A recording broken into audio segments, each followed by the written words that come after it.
Okay, good evening, everybody. Good evening, everybody.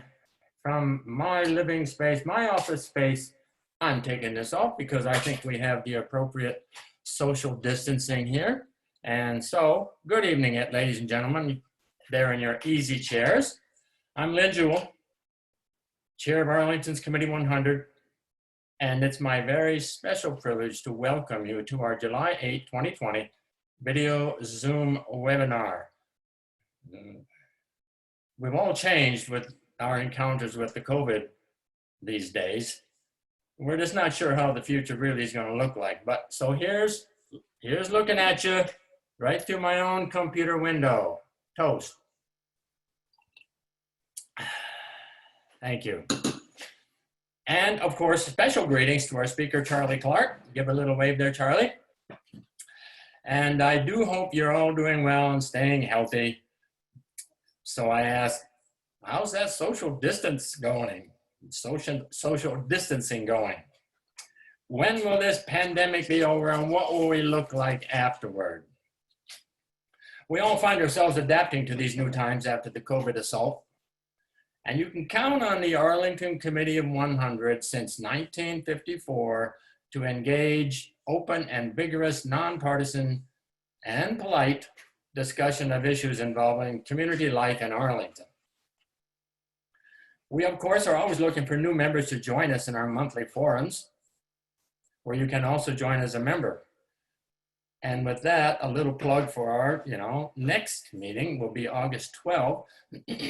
We'll have a discussion with Dr. Francisco Duran, Superintendent of Arlington Public Schools, important to all, of course, don't want to miss that. First of all, let me recognize a few of the good people who make this and these programs possible. Our program chairs, Jerry Laporte and Patrick Hope. Give a wave on your computer screen, everybody. Production assistant behind the scenes by Scott Pedowitz, producer, and Brian Marquin, director. Huddled behind their own computer screens in their own homes to help produce this forum. Your social hour bartender for your favorite adult beverage is you and me. Compliments. Hors d'oeuvres and dinner selections as usual served by you or whatever grab and go you prefer. This is all there is to say. And of course, with all that, with you as chef and bartender, there won't be any complaining, will there? Okay, here's how we will proceed this evening. Don't worry, everybody. Charlie will take over in a minute. Scott will cue up the slides on your screens, as there you see, and describe how to use the Zoom screens for questions. And there it is, if you want to take a minute to read it. You see the little picture there on the right-hand side, the Q&A. Click on that, write your questions, and send it along. Of course, please understand that we may not be able to get to every question, so be brief and to the point, and we'll get as many in as possible. All right, good evening, Charlie. You're well known in the Committee of 100, and you need little introduction here. Suffice to say, Charlie is a newly retired government executive publisher, I think, something like that. He's a historian, author, Falls Church News Press columnist, and writes the Arlington Beat called, quote, Our Man in Arlington. Always worth reading. The Arlington Public Library actually has 2 books by Charlie, Arlington County Chronicles and Hidden History of Arlington County. Hope I got that right, Charlie. Yeah, that's great. We're so pleased that you're here with us as we learn more about Arlington's previous name, its relationship to Alexandria, and other interesting lessons from Arlington's history. Charlie, the show is all yours, sir. Well, thank you, Lynn. You know, it's fun to be in such an intimate setting with all these people. It gives new meaning to the phrase captive audience, of course. So I wanted to start with a little bit of background. Next slide, please, Scott. this is a collection of books that I own. It took me a couple decades to assemble them. And it's mostly Arlington, but quite a bit of Alexandria in there too for reasons. They overlap for reasons which you'll get more idea of in the talk. And I think it's, it stands up pretty well with the collection they have at my friends at the Center for Local History at the Central Library. Next slide.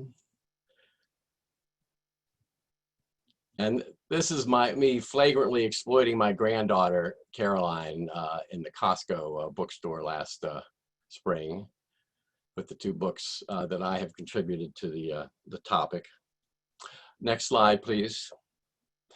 And then finally, I want to make sure for those who don't know, are aware of the story map, this talk and other activities over the past 6 or 8 months have been to mark the 100th anniversary of Arlington taking its name. It used to be Alexandria County. And this is the story map, interactive digital map with about 119 photographs of how Arlington looked in 1920.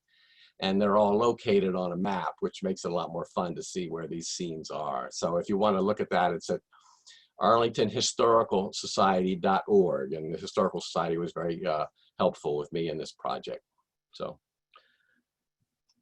next slide, please. So at the risk of oversimplifying, I wanted people to get into their heads the basic differences between Alexandria, the city, and Alexandria County, latter-day Arlington, which was clearly much more rural and farm-oriented and less urban. And I hope that these 2 contrasting images, which have probably never been matched together before, will drive that point home.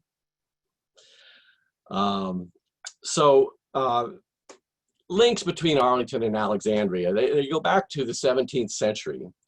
There was a Welsh sea captain named Robert Howson, H-O-W-S-O-N, who was given a land grant patent from the royal governor, William Berkeley. And his land is in modern day Arlington and Alexandria. And he sold it to John Alexander in the latter 17th century. And he is the namesake of the city of Alexandria, John Alexander. And his sons and grandsons built a plantation home called Abingdon, which you can visit the ruins of. The reassembled ruins of it are still there today at National Airport. You go into parking lot B and you walk outside and there's a nice little park that shows the Abingdon plantation. It used to have a spectacular view of the Potomac. And it figures in our later drama too. And then the other link, the oldest links between Arlington had to do with Glebe House. Many of you know Glebe House used to be an emblem of Arlington, and it's at North Glebe and around 17th Street.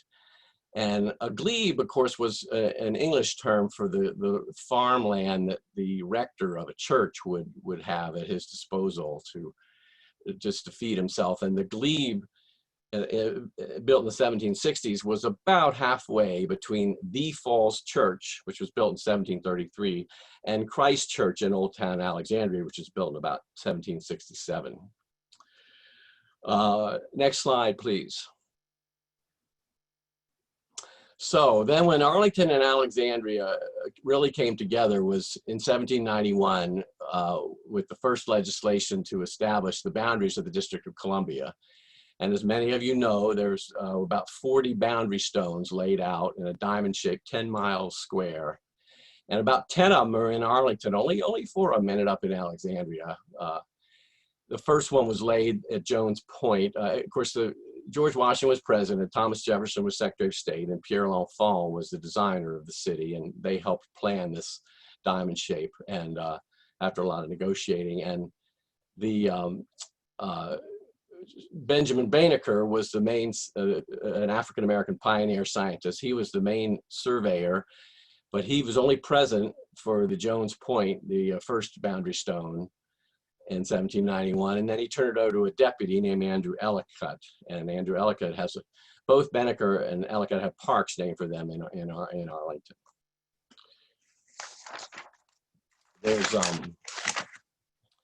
There's about 40 of these stones. I think 36 of them are still visitable today. Some of them are in private yards. And I'm indebted to Stephen Powers for a lot of my information on this. He's a specialist in it who has studied it.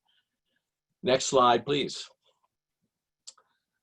Oh, there's the Glebe House there. Okay, yeah, I'm sorry. I meant to I mentioned that first. That's at 17th and near Glebe Road, North Glebe Road. Next slide, please. Yeah.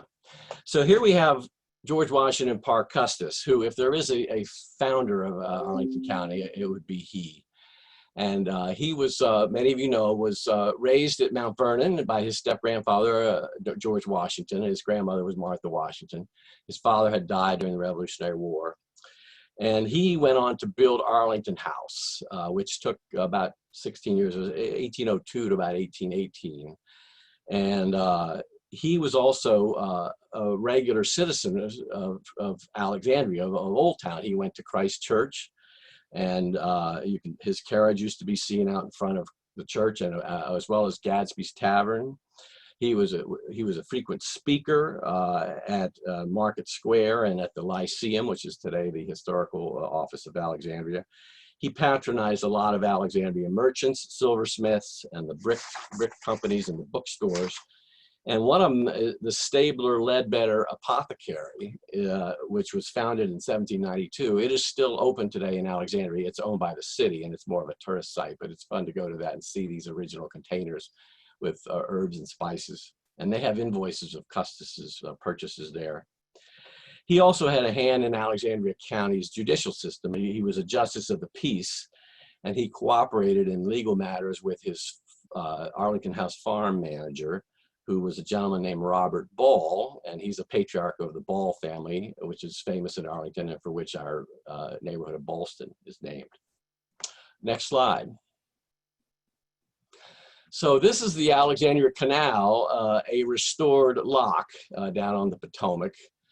There's a big corporate art park there near where I used to live, and we used to take our kids down there.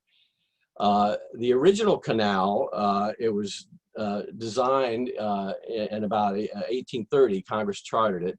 The C&O Canal was under construction then, and it was bringing coal 184 miles from Western Maryland and West Virginia, Pennsylvania to the district, mostly to Georgetown. And so the Alexandria Canal was to use what was called the Aqueduct Bridge, an engineering marvel, which is today is Key Bridge. But back then, the Aqueduct Bridge was actually a elevated water bridge where barges could float over into what today would be Roslyn.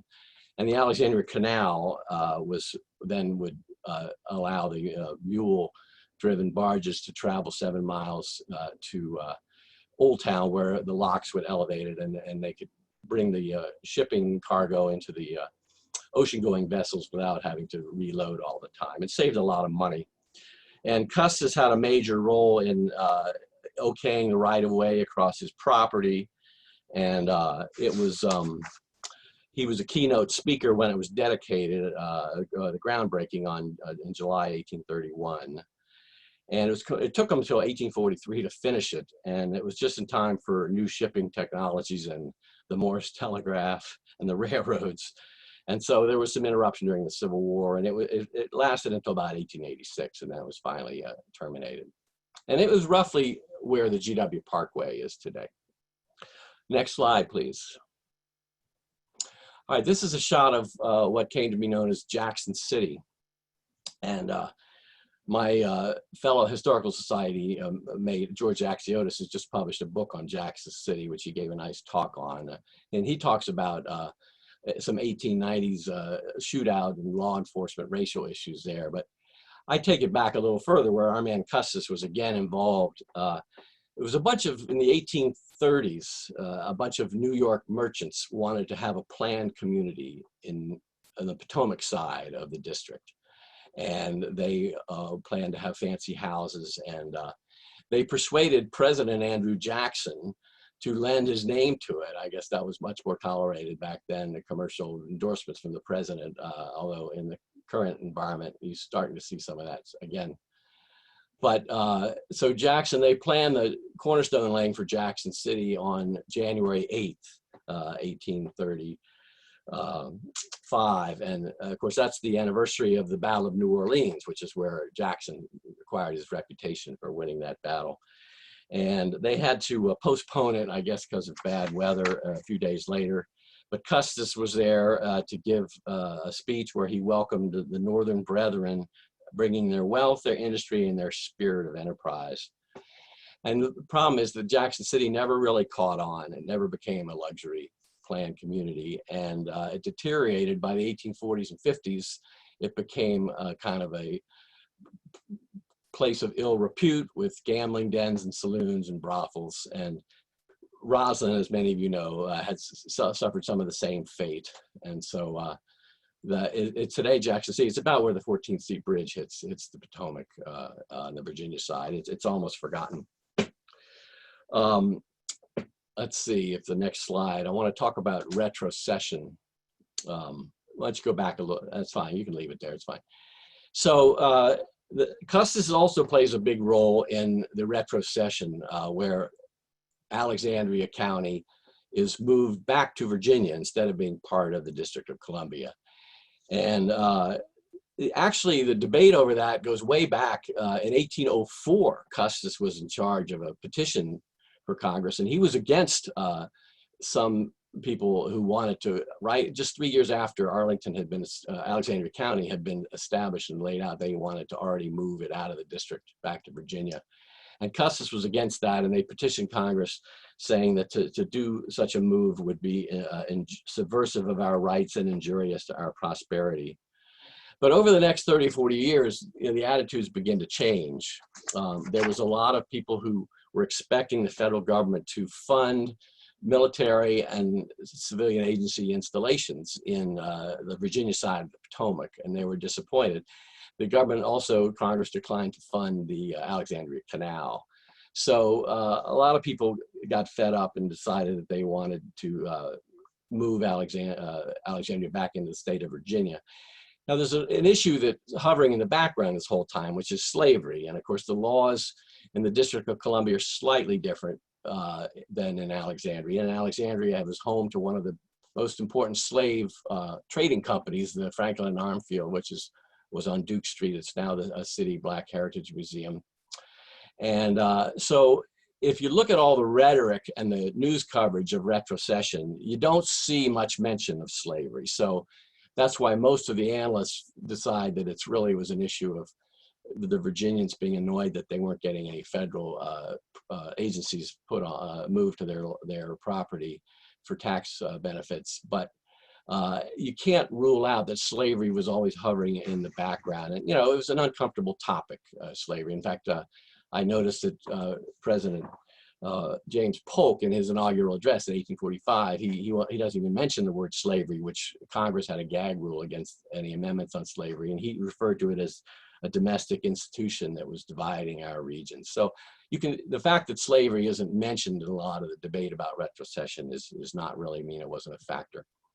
But basically, Custis then was chairman of a committee of Arlington, the farming community, and they met at Ball's Tavern, which is at Wilson Boulevard and Glebe today, basically where Macy's is, and it was a voting station too, Ball's Tavern.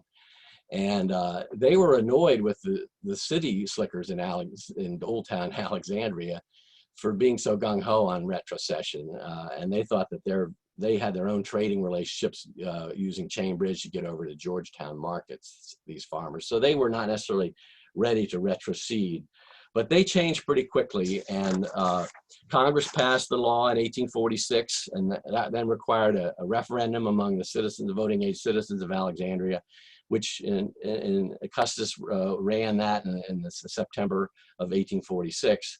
It passed.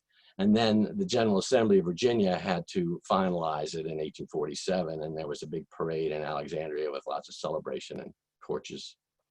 Okay, so meanwhile, Alexandria in 1852 became a city according to the Virginia state law, which gives it a little more freedom from the Virginia General Assembly. And of course, then the Civil War intervenes, and you have new constitution in the late 1860s, and it has to be renewed in 1870. But basically, the city of Alexandria now is starting to separate psychologically and politically from the rural part of Alexandria County, which is our modern day Arlington.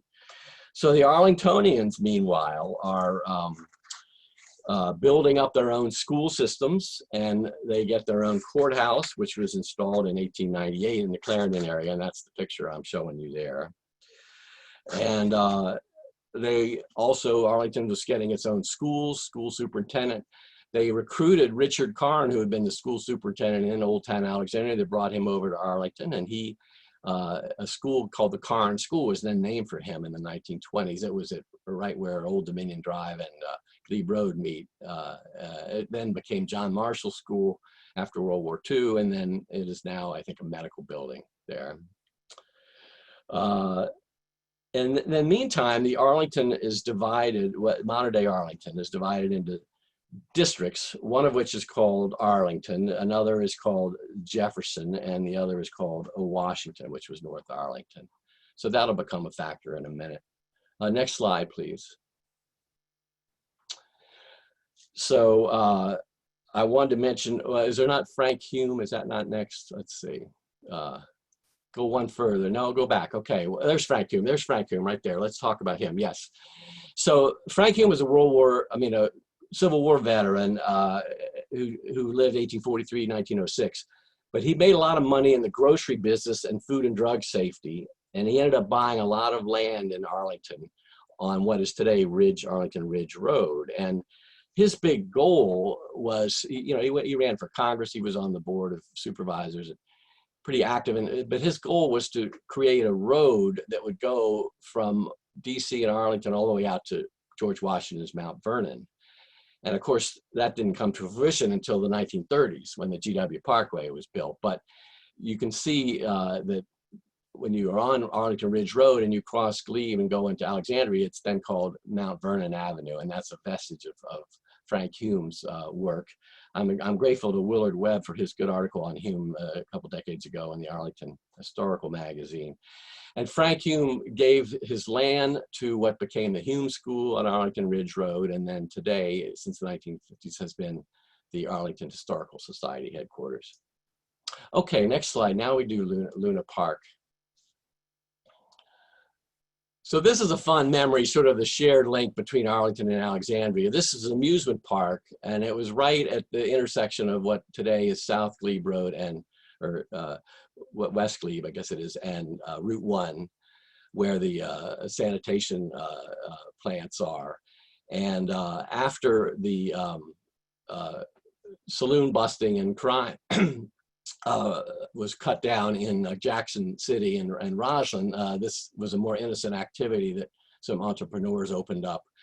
And the famous episode that Eleanor Lee Templeman recalls in her book was that they had live elephants who escaped right around the turn of the century, and they had to be tracked down in as far away as Bailey's Crossroads, Columbia Pike, and Fairfax.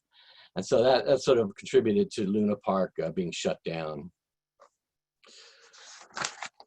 Next slide, please. So then this gets us to the name of Arlington. So in the teens, Arlingtonians, the rural farmer types in Alexandria County, always had to carriage ride or drive over to Old Town to go to lodge meetings and stuff. If you look in the newspaper coverage of activities in the 19-teens, you see a lot of the delegate from Ballston stood up and said at an event held on King Street in Alexandria. And so they were tired of that far away distances, and there was also confusion between Alexandria City and Alexandria County. And there was a famous episode. It took a while for some of us to track down the details, and I give the county credit for that, when they did their preparations for this 100th anniversary, is that there was the last straw came in September of 1919 when there was a plan for a celebration of the World War I veterans. And there was a military flyover and picnics and everything. And some of the people who wanted to attend showed up in Clarendon at the courthouse, and that's where the event was held. But a lot of other people showed up at the courthouse in Old Town Alexandria, which is not where it was held. So people got tired of the confusion. So the Arlington Alexandria Civic Federation, which was founded in 1916, took as one of its first tasks was to try and get the name changed, and they took up a petition. The candidates for a new name included Pocahontas County, Alcova, which is a amalgamation of Alexandria County, Virginia, George Washington County, you can imagine the confusion with that, and Arlington County. Now, Arlington, of course, was the name of the biggest property in our area, which was Arlington House. And at the same time, Robert E. Lee, who was the last owner, he and his wife, of Arlington House before it was taken over by the Union troops and turned into the Arlington Cemetery. He was sort of making a comeback in the 20s, and that's evidence when, Arlington named its first high school, Washington and Lee. And so there was, even though it wasn't spelled out, it sounds like that the Arlingtonians of 1920 were, in choosing the name Arlington, were honoring Lee. Now, where does Arlington's name come from? That's something that people always ask. And George Washington Parke Custis was very proud of his ancestors who had property on the eastern shore in a plantation called Arlington down there by Cape Charles, down south of Chincoteague, on the Virginia side, the bay. I visited there, and you can still see the ruins. And he had portraits of his ancestors in Arlington House. And so he was most likely paying tribute to his ancestor, John Custis IV. So where did John Custis IV get the name Arlington? And most likely he got it from the village of Arlington in Bibury, Gloucestershire, England, which is in the Cotswolds. And there is one alternative story, theory about that, which was floated in the 1850s by Bishop Meade, Episcopal leader, that the Arlington name came from after Henry Bennett, the 17th century Earl of Arlington, who sometimes spelled it with an H, Harlington. But the timing doesn't quite work for that. So most people agree that it was for Custis's ancestral home on the eastern shore. So the bill that was introduced to change the name of our part of Alexandria County to Arlington was introduced in 1920 by Delegate Charles Jesse in Clarendon. It doesn't say, Delegate Patrick Hope and Treasurer Frank O'Leary and I have all looked, trying to find out, whether they had a reason for choosing Arlington, but it's never specified whether it was in honor of Lee or not. And it was signed by Governor Westmoreland Davis in March of 1920, and it resulted in little squibs on the front page of the Washington Post and the Alexandria Gazette saying that they had renamed our county.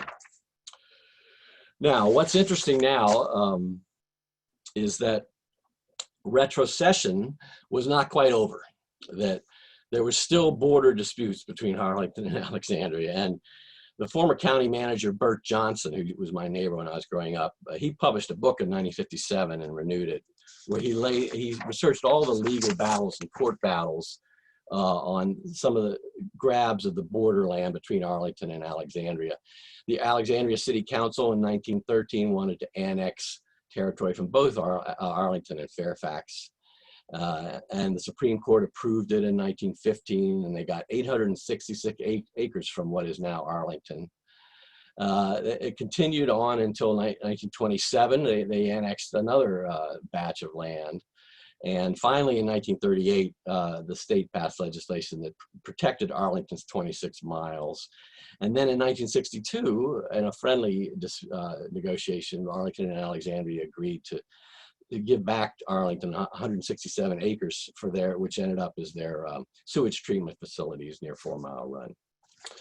Now, there's still quite a few links between Arlington and Alexandria through the years. I read a good memoir of growing up in what is now the Crystal City area, but it was Aurora Hills in the 1920s, the Virginia Highlands, Aurora Hills. And Zulu Dietrich talks about how she had to go to school. There wasn't a Nellie Custis Elementary School yet in modern day Crystal City, so she ended up going to school in Alexandria in the Del Rey area. You also had the arrival of the airports. In 1926, there was a Hoover Field, and then there was a Washington Hoover Airport nearby, and they combined. And then a lot of studies were done about the need for air travel. And it was finally in 1938 that President Franklin Roosevelt signed a bill to appropriate money to build what would be National Airport, which went on construction in 1940 and 41 in the middle of when the war was going on. And it was massively redesigned in the 1990s. And of course, it was renamed the Reagan National Airport in 1998. Now, cultural links between Arlington and Alexandria. You have to think about high school football, the old Oaken Bucket annual event on Thanksgiving Day. It started in the 20s, but really got going on Thanksgiving in 1935. And they used to have 10,000 people watching Washington Lee Generals play against the George Washington Prexies. And there was, you know, a lot of big athletes who grew out of that. But the most famous episode was the 1956 game, where the two teams battled till the last 5 seconds of the game, and it was still 0-0. And the W&L quarterback, Wayne Ballard, teed up a field goal with this wind blowing at 40 miles an hour. It was like a 43-yard field goal. And they have audio of this. And he kicked the field goal, and the ball bounced on the crossbar and fell on the opposite side. And W&L won the game and the state championship, 3-0. And that got national coverage in Sports Illustrated, and Wayne Ballard, you know, went on to UVA. Okay, one other cultural link. Next slide, please. Yeah. Oh, yeah. I'm sorry. There's Hoover Field. Yeah, I meant to show you that. And here is the official program of the old Oaken Bucket from 1963. So this is what I want to talk about now.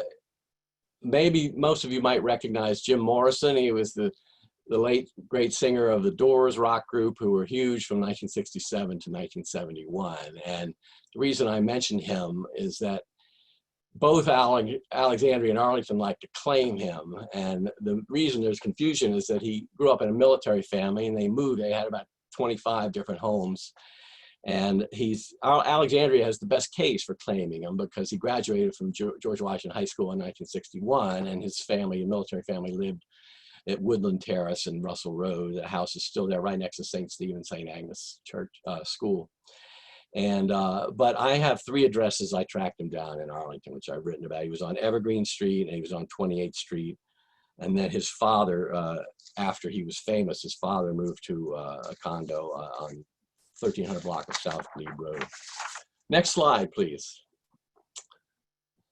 So this is Arlandria in the 1970s and throughout the 1960s when I was growing up. Whenever it rained, whenever there's a storm, there was always a radio report of flooding in Arlandria. And Arlandria, of course, is a combination of Arlington and Alexandria, right along 4 Mile Run and West Glebe Road. Agnes was a terrible disaster, 128 deaths, and I remember the Potomac was at the level of the Kennedy Center terrace all the way up there. And so after that disaster, Congressman Joel Broyhill got federal funding to get the Army Corps of Engineers in there to reconfigure 4 Mile Run and make it more flood-proof.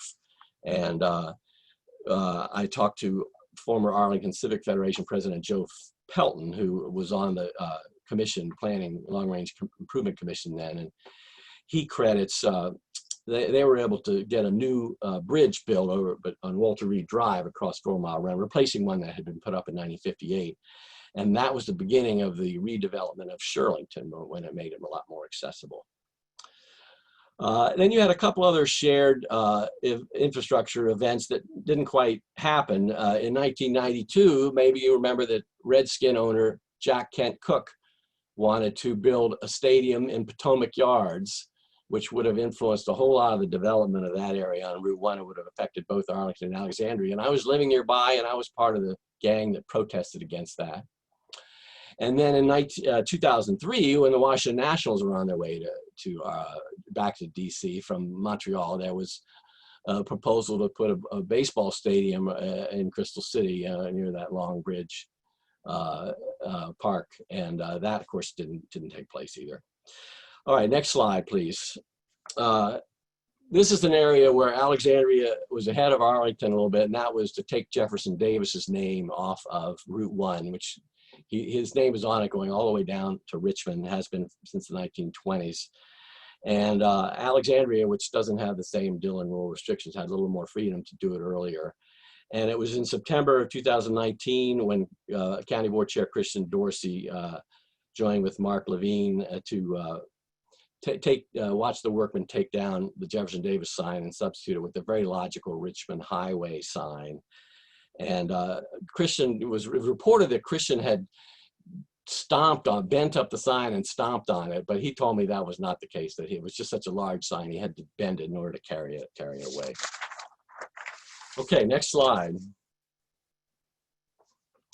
So this is a pretty good map of what is called National Landing. And maybe you all remember that when Amazon made its huge worldwide announcement that it was coming to Arlington for its second headquarters, November of 2018, after months of secrecy, the term National Landing was introduced into the vocabulary. And we learned that it was a planner's term that encompassed property in the airport as well as Alexandria, Potomac Yards, as well as Arlington, Crystal City, Pentagon City. And they assured people that there would be no substituting of National Landing for the names like Crystal City and Aurora Hills and Pentagon City.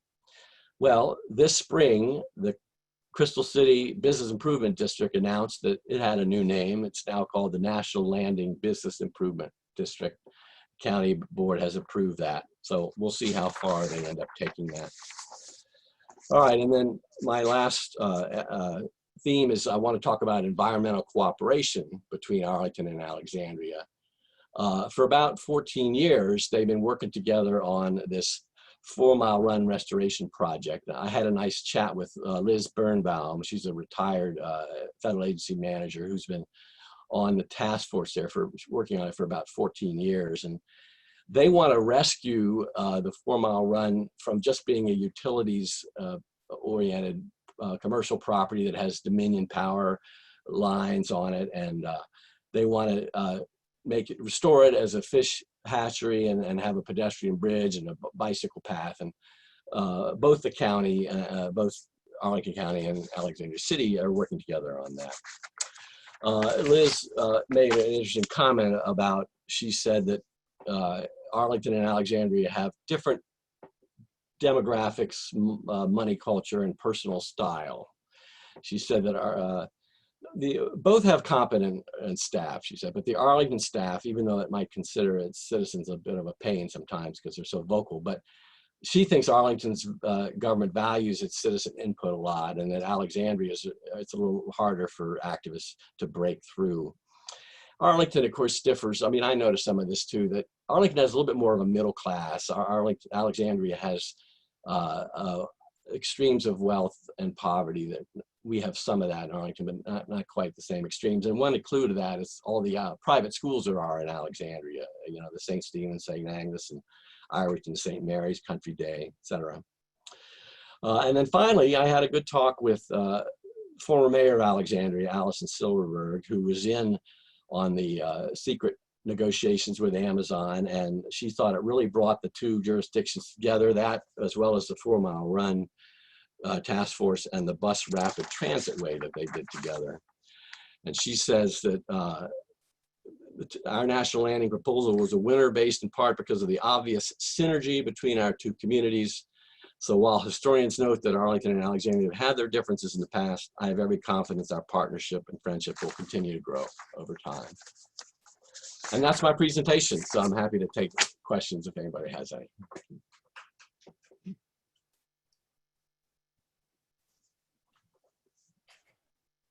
Charlie, I'm just coming back here.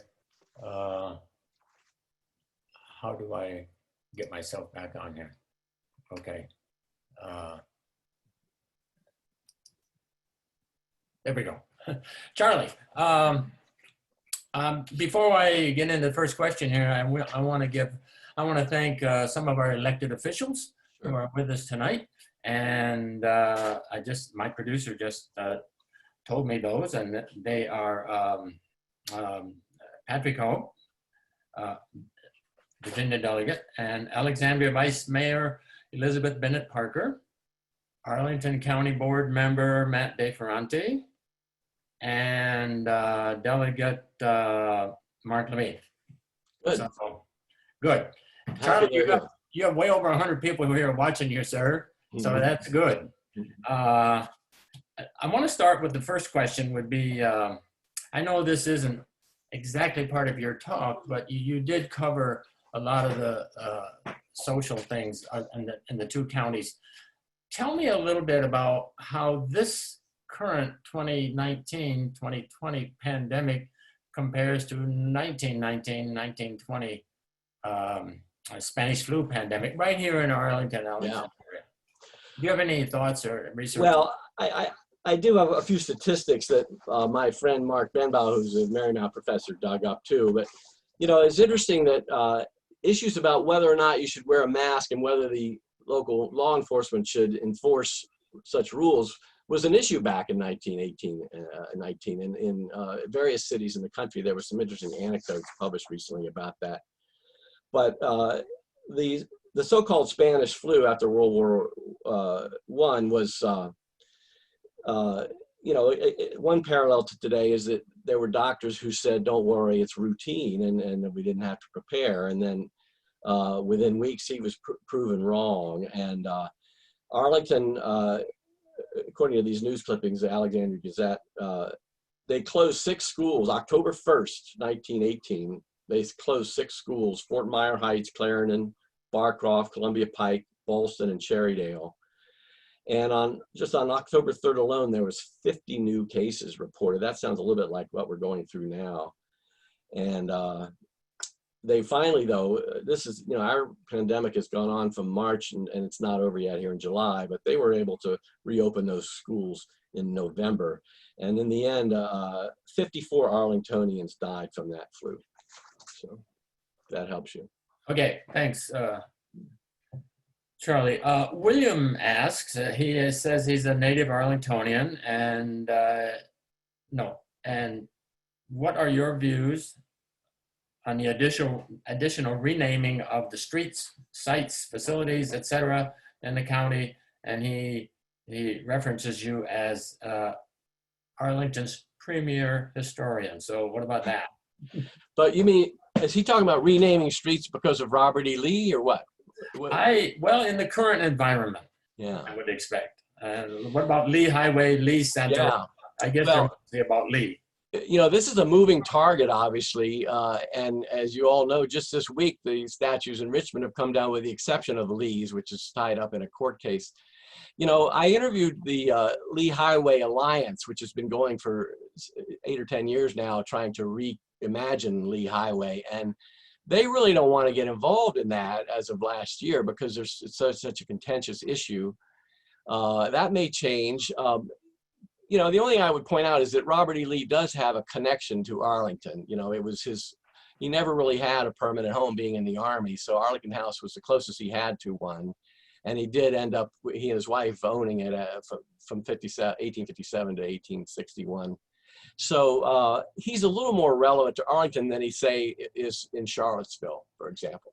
So I would say that it's maybe worth a discussion whether it's worth spending the money to get people and get in the habit of a new name for Lee Highway.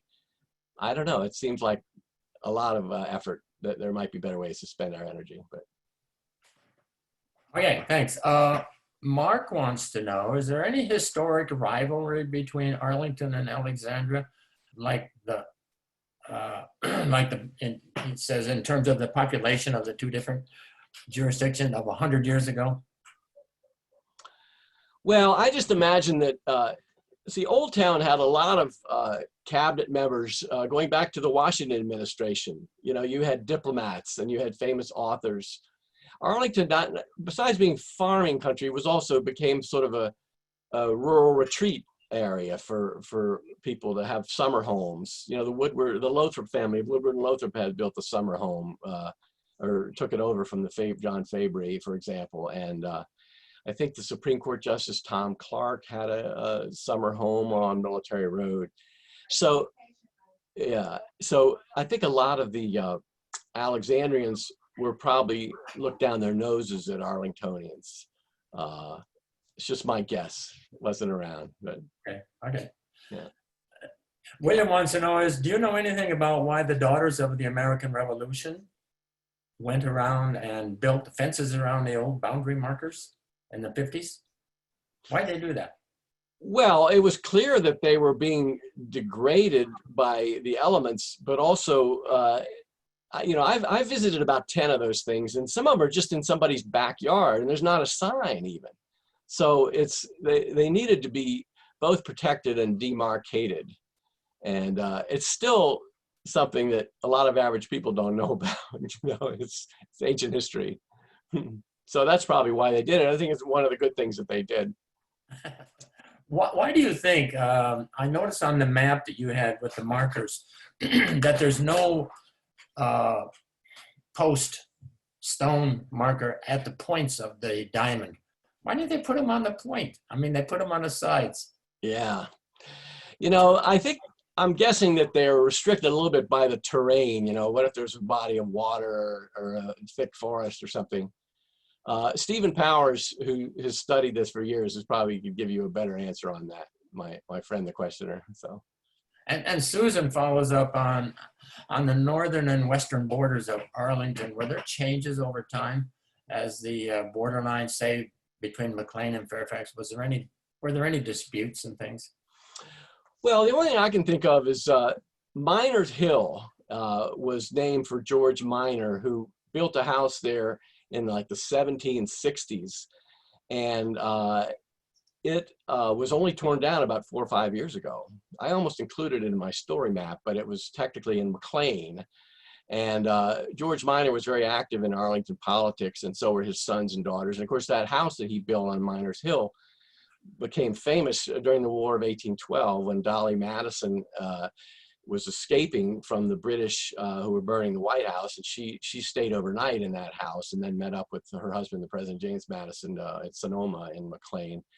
So, and then during the Civil War, Miners Hill was a Confederate lookout station for a while too. So it's interesting that the Fairfax historical people were not interested in preserving that 250-year-old house when the home builders came in about 3 or 4 years ago. But they have enough history in Fairfax, I guess, and it would have required some money. But in terms of tension, though, with McLean, I mean, I can't really think of any. I mean, we share the border with Pimmet Run there down by the Chain Bridge, and you can see the McLean border starts because the street signs immediately become blue instead of white. I always found that very handy. I'm losing here, Charlie. I had one. Oh, okay. Richard is asking about the farm land holdings in Arlington. Were they largely on plantation with slaves, or were they smaller farms in Arlington? Well, a little of each. There weren't any. Arlington House was the only Southern style plantation where you had a whole workforce of slaves. There were about 70 enslaved persons there at Arlington House from 1801 to 2. They even helped with the construction of Arlington House until emancipation in 1863. But there were small family farms that had slaves, and Nicholas Febri is one of them. He shows up in his correspondence selling slaves. And I don't know how many people are familiar with Nicholas Febri, but he bought some of his land in the George Washington in the forest what is today around between Lee Highway and Wilson Boulevard and Washington Boulevard, that area near Overley Pool. And his sons, Henry and Moses and John, all built homes around that area. So Nicholas Febri was one of the major property owners in the 1830s, 40s. And he was definitely a slave owner, for example. Tell us about Spy Hill. That was another question. Yeah, well, it's over by Bluemont Park. That's all I know, really. There was a Civil War. I do know about the skirmishes over there, but I'm blanking a little bit on why it's called Spy Hill. But it's a little development of homes there over off of Bluemont Park. Now, what happened during the Civil War there at Bluemont Park was is a fun little story, because there was for 40 or 50 years, there was a Arlington County historical sign at Manchester Street and Wilson Boulevard there at the entrance to Bluemont saying Confederate Outpost. And if you study the history of that Upton Hill area, which is now Upton Hill Regional Park, it was occupied by the Confederates for about 3 months right after Bull Run in summer of 1861. And they used it to spy on the District of Columbia. They could see across the river from there. But the troops under McClellan came back out from the district and drove them back and took over Upton Hill again. And there was a commander there named Rutherford B. Hayes, who would go on to become a president. And so the Union troops held it for the next 3.5 years. And the Confederates had, some people doubt the authenticity of this, but I think it's true. They had what are called Quaker cannon, which are fake cannon. They're logs painted brown, but through a telescope long distance, it looked like cannon. And they have replicas of those today in Upton Hill. You can see them. But the Confederates, when the Union troops arrived, they found that a lot of those cannons were fake, and that was interesting. Okay, Charlie, here's one for you from Urho Dragons. And to paraphrase just a little bit, if I'm taking my wife on a date, it happens. And what would be 3 things that I might want to show her in Arlington? 3 interesting, adventurous, scavenger hunt kind of things. Well, I like to show people George Washington's survey tree, which is over in Carlin Springs. If you go in the Carlin Springs Library, you can see an actual slice of the tree varnished. You know, it's a 300-year-old tree that shows up in George Washington's surveys in the 1770s when he bought that land in Arlington. He needed firewood for timber for Mount Vernon. And his enslaved aide, Billy Lee, was with him. And he mentions this tree, and Arlington marked the location of that tree. You have to go into the Long Branch Nature Center path to find it. But it's all corroded by the elements. And I've written, and I wish they would pick that up, improve it.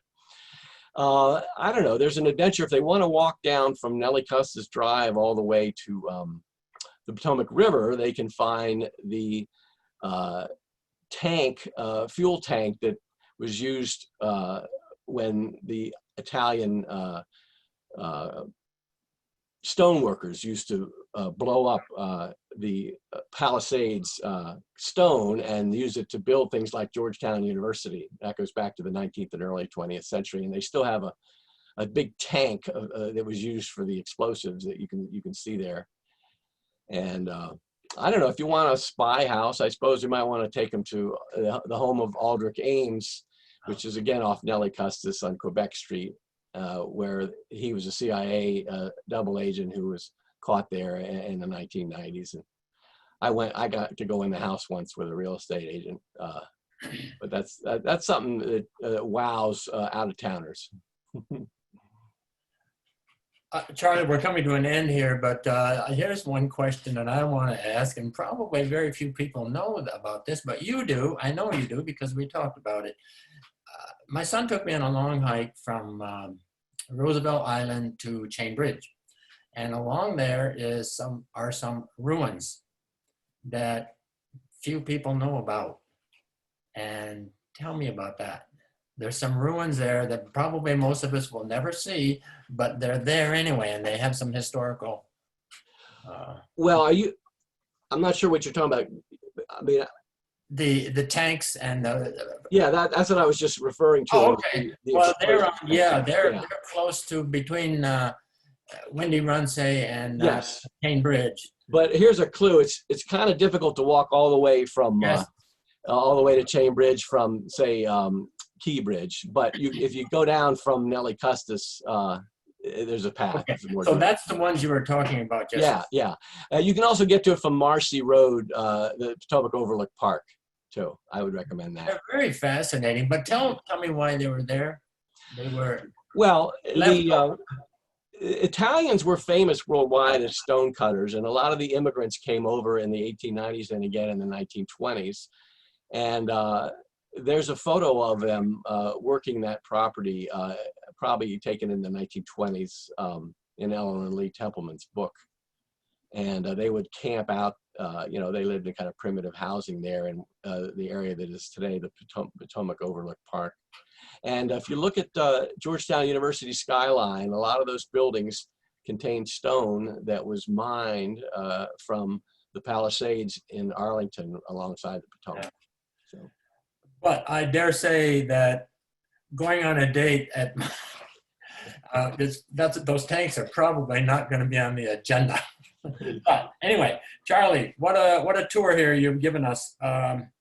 Would you mind saying, just repeating the website that some of us? Yes. If you want to see the story map of how Arlington looked in 1920, which is the year that we took our new name, you can find it at arlingtonhistoricalsociety.org. And just look for the story. One word, right? Yes. Okay. Charlie, what a good thing to see you again. And we will know we'll see you at other meetings and so forth. We see you there all the time. Thank you so much. Good night, everybody. I enjoyed it. Thanks, Charlie. Yeah. All right, everybody, we'll see you next month, August 12th, for the Arlington Public Schools with Superintendent Dr. Francisco Duran, right there on your screen. So there's a lot of things happening with the schools these days. Even today, we see on the news and so forth. So there it is. We'll see you next month, August 12th, Wednesday, as usual, virtual meeting, Zoom webinar. Good evening, everybody. Stay safe. Thanks, Charlie.